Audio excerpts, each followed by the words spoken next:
Welcome to BlindOwl Outdoors.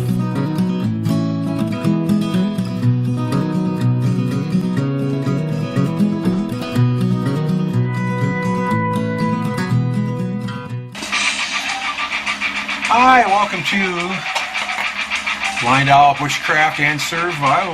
My name's Dan. I'm here in the Philippines. As you can see, I've got a couple stones on the table. I wanted to show you something today, a little different. It's the same thing, but it's generally different. I don't know if I've ever shown you from the table before. I'm going to try to show you what I'm doing when I'm doing the spalling. So if you do have any chance to do stuff like that. Now, you don't have to have a made-up hammer like I have. You know, my hammer is cobbled up. It's just the tee off of a socket wrench, and I put a epoxy-filled plastic alcohol bottle for a handle. Works perfect. This is about 1/4 inch around. You can see that it's all flared out from hitting the stones. The stones are so hard. You can use just a regular hammer. I started out with about a 14-ounce, just a regular carpenter's hammer with claw hammer, I guess you call it. Worked fine. I made sure that I used the edge of it though. When I was hitting, I was trying to find the smallest impact as I could get on the stone, so it'd be the most generated energy in one little spot. It's just something that I thought needed to be, and it's worked pretty good for me since then. I stumbled across this. I had a couple other little wrenches or little hammers that were made out of cast, and they work good too. The ideal hammer to me would be like a Stanley tack hammer. That would be the perfect size and the perfect weight. It'd be absolutely perfect. If you had it, I don't have anything like that. I have no access to that. But that's what I would. If I had my choice, that's what I'd be using right now. But again, I don't have any way to do that, so I'm using what I made. They call this spalling. You're going to take chips off of stones, trying to get some smaller, thinner pieces that are sharp that you can use for your flint and steel, which of course I call stone and steel. And I have a striker here that's made out of an ordinary piece of file that I just ground the edge off the file, and works perfect. You can buy a fancy striker, you can buy flint and steel kits. I like the stone 10,000 times better than flint right now. I like it 1,000 times better than shirt. I like it 100 times better than regular quartz. The quartzite is the cat's meow for striking. You've seen how it works and stuff for me. Other thing you need to have, you don't have to have, but you should have a pair of safety glasses of some sort, because sometimes pieces go flying. You should have a pair of gloves. You don't need them. I did it for a year without a pair of gloves because I didn't have any, and I got 1,000 cuts on my hands because of it. Because a lot of these edges, when they break, they're razor sharp. But I wear a glove in my left hand, and it works pretty good for me. I just wanted to show you what I'm doing. This is the stone I wanted to spall on. Spalling just a crack in the stone. It's too heavy for me to hold out in one hand, I think. What I do is I look at a stone, I look for kind of a thinner edge or whatever, and you can use any stone that, again, all these stones are some sort of a quartzite. And you can tell a quartzite because it's very smooth, and you find a broken one, more than likely the breaks will be very, very smooth and curved, convex or concave. Sometimes they break into, shatter up into pieces. It's still quartzite. This one has outer coating on it. A lot of them do. I just thought I'd try this one first. This one here has the real nice porcelain sound to it. But what I'm going to look for, I think this edge right here is our best bet. It's kind of thin. I'm going to hit on this and try to break a piece off of it. You can break this way too, but I'm gonna go this way first to see what happens. And what I'm gonna do, I'm just gonna put it in my hand, and I like to put my finger where I'm gonna hit at, right here. Okay, and I don't know if you'll be able to see this or not on the video. I'm just playing it by ear. Hope the music isn't too irritating. And then my goal is I'm aiming for about a ½ inch from the edge is where I'm going to try to make a strike. And sometimes I tap a little bit to get the feel of it. But I'm just going to give it just a sharp little crack right there. Let's do one here. I'm putting my finger on the outside here so the piece doesn't go flying. I started doing that when I started wearing gloves. Before, that piece is flying all across the room, because if you have your finger on them and they come flying off, sometimes the razor edge goes right by your finger and it'll slice your finger open. I learned that the hard way.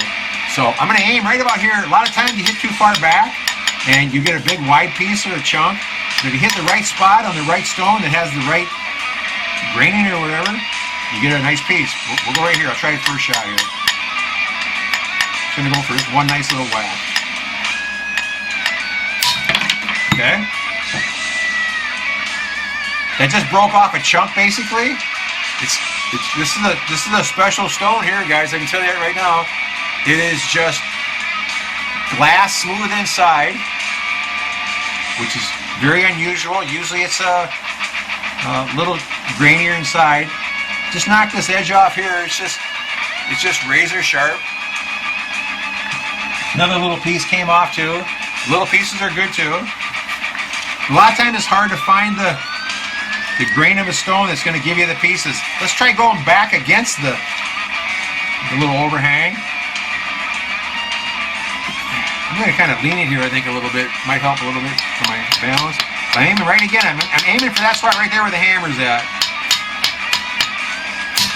Hit a little too far forward. A beautiful piece came off there. It's small, but look at that edge. Look how smooth that is. How sharp the edge is right here. A ulu edge there. That edge right there would slice right through the belly of a fish. I guarantee you. Let's try it for this point right here once. See if we can get something to come off there.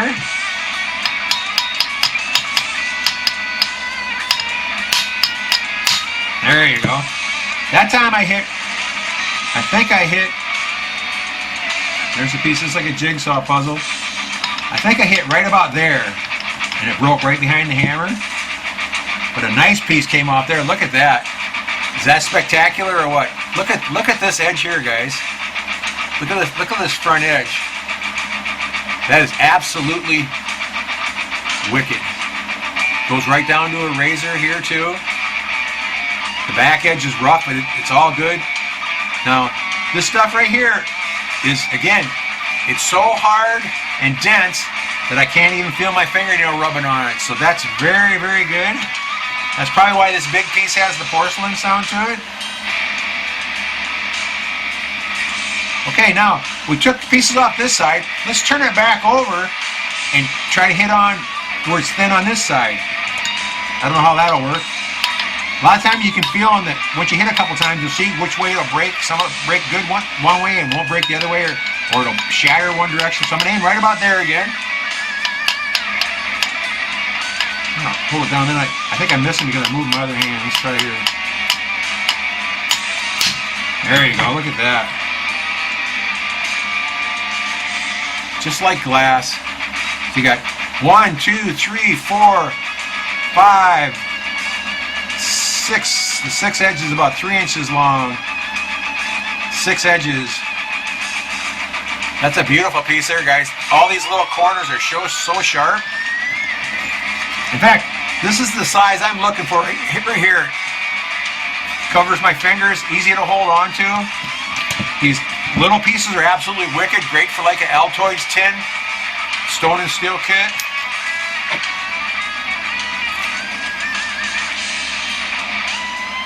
I actually think I'm going to flip it over again backwards and go against this small edge here again. It seems to be working pretty good on this stone.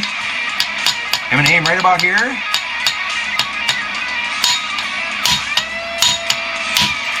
Just a little farther forward that time. But that look at that, man. that's a trophy stone there, guys. Just look at that edge. It's a perfect convex spall, the whole thing. This side is a convex spall also.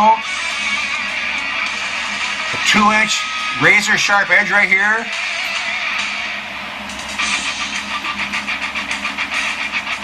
Not quite sharp enough to cut the hair in my arm, but I guarantee you it'd slice a fish right open. That's a beauty there. It's just the perfect size too.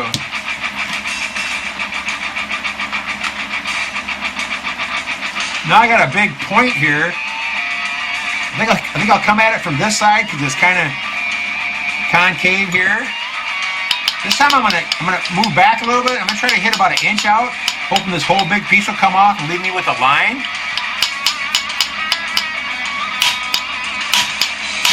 Just like that, see? That's the beauty of holding it in your hand with the glove, and it doesn't go flying. Now, this is the inside here. This has a lot of texture here. There's some other minerals in here. No idea what they are. All these edges are just razor sharp. I can just feel them digging in my finger. Again, right here, glass. This broke off here probably because it was probably a crack or something, and there could be iron in here, or it could just be an old crack. So now we hit this side. Let's turn it over again. And it's kind of thin on this side. Let's take a whack on this point right here. This is really thick here, so I don't know if this will come off or not. But just give it a try. It can't hurt anything.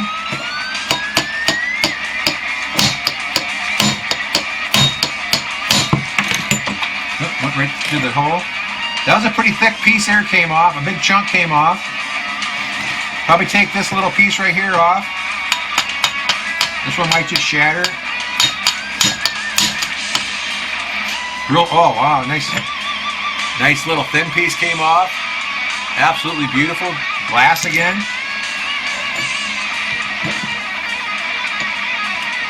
Try for this little tip here just to get rid of it. A couple little slivers came off. Now when it starts getting real thick, then it's anybody's guess what's going to happen. It's real hard to get it to break off in thinner pieces. Here we go. Now here's a broken piece out this side. It's kind of flat here. I bet if we hit right about here in this flat spot, maybe a big piece, really thick on this side though, might come off. Give it a try once quick. It's just all experimenting is all you can do.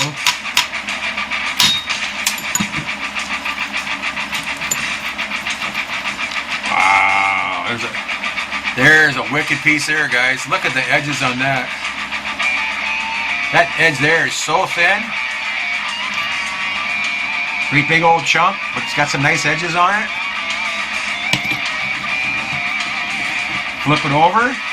Now we got some thinner faces over here again. Usually it's like that. It just takes a tap. Kind of came off in a chunk, but it's still very, very nice. This big tip here will come off probably. Just in a chunk, but look at that. It has one wicked edge on it. Hit right here, it might come off. Kind of shattered out into a couple beautiful pieces though. Alright. That's enough, I guess. I gotta turn this off. This is bothering me for some reason. That's better. Just kind of noisy. Alright, let's take any old piece out of here. Let's get a piece that's real glassy once. There's just a super thin edge.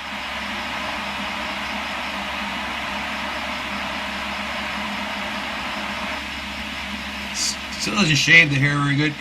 I had one piece of petrified wood that would just shave it off just like it was a razor knife. Alright, let's give this a spark. Should we turn off the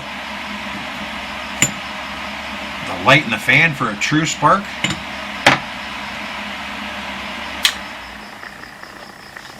Here's a real spark, guys. Let's watch this one. Look how rich those sparks are.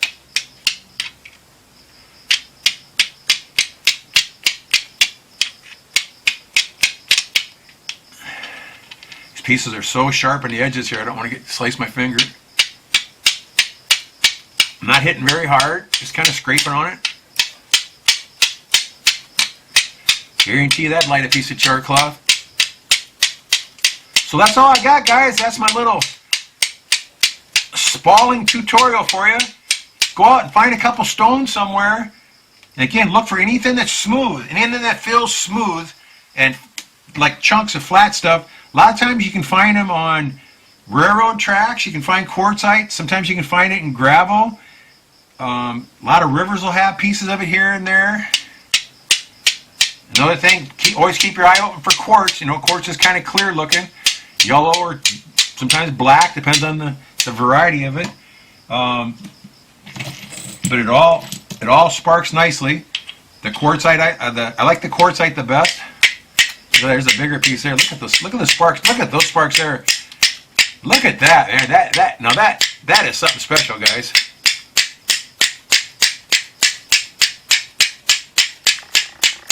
I'm just hitting on the same spot. I guarantee you can't do that with flint. By now the flint would be all rounded off. So that's pretty exceptional stone there. It's kind of got a maroon and tan speckled kind of, not polka dotted, but just kind of different pieces together. This is the one piece where the minerals kind of came out on it. Here's another one here with the mineral. Almost looks like iron in it, which could be, who knows. I don't know much about them. But try that. And again, you don't need a specialized hammer. You can use any kind of hammer, a 16 or 20 ounce hammer if you want. But when you hit with it, tip it to the side and try to strike with just the edge of the head of the hammer. I'm using the flat spot of this because it's a 1/4 inch. You know, it's small. That's why I think the tack hammer would be better, because the end of a tack hammer is about 3/8 of an inch, and I think that would be the ideal size to put energy right where you want it on the edge. And the handle's long enough that you should be able to get a nice little whack with it. But any hammer will work. Or you see me do it before too. Just another stone. Try not to use another piece of quartzite, but find a piece of granite or something laying around, like a big river pebble that's kind of oblong or something, and strike with the edge of that on there. Again, that'll break pieces off very nicely too. I like doing that once in a while. It's kind of like the caveman, gives you the caveman feel. But there's something about stone, guys. Now, like this stone right here. This stone is, when I tip it back and forth, I can see a slight little glittering on it, which is the quartz inside. That's why it's called quartzite. It's like a silica type sandstone that's been pressed over millions of years with pressure or whatever to develop. However it's made, I have no idea. This has multicolors in it too. If you look at it close, beautiful, beautiful. But a piece like this, when you hold it and you feel it, some stones are nothing. Some stones give you a feeling. I had my daughter. We were working on a thing with our dowsing rods, looking for treasure for a guy that was digging for it, and found a whole bunch of different areas for the guy to dig. And my daughter didn't like the stones from his place. I brought different stones from home, and as soon as she touched the stone, she put them down instantly. She's like, "This is from that guy's house." And I'd go to other places, I'd bring other stones home, but I'd put 4 or 5 on the table, and she'd pick up stones at random, and she'd touch them or hold them for a second, and then she'd pick one from that guy's house, put it right down. She didn't hear that. There's the sound you're looking for, guys. Sounds like porcelain. Does not get any better than that. That's why this is feels like glass, because that's what it's like. It's just like a porcelain glass.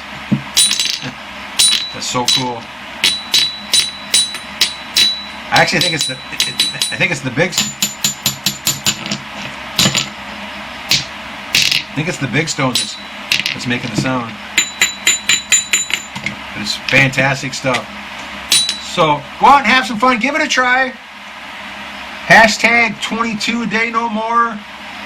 Let's help those vets out. Let's get that nonsense stopped. Go out and have some fun, of course. You know, walk around, be able to find some nice stones even in the wintertime, going around different creeks and rivers and stuff. And there's a lot of stones around lakes too. All over the whole country too. They're not just in one area, they're everywhere. Quartz is one of the most common stones in the whole entire country of the United States. So there's quartz almost everywhere. And quartz works just as good as this stuff does. It just doesn't come up, just doesn't spall off like this. It just breaks into pieces, but the pieces spark wonderfully. But again, go out and have some fun. Watch your six really, really close. Know what's going on all around you all the time. Don't take things for granted. Appreciate what you have. And by all means, guys, just be extra, extra safe, huh? Thanks for watching. Take care now. Thanks for watching. Take care.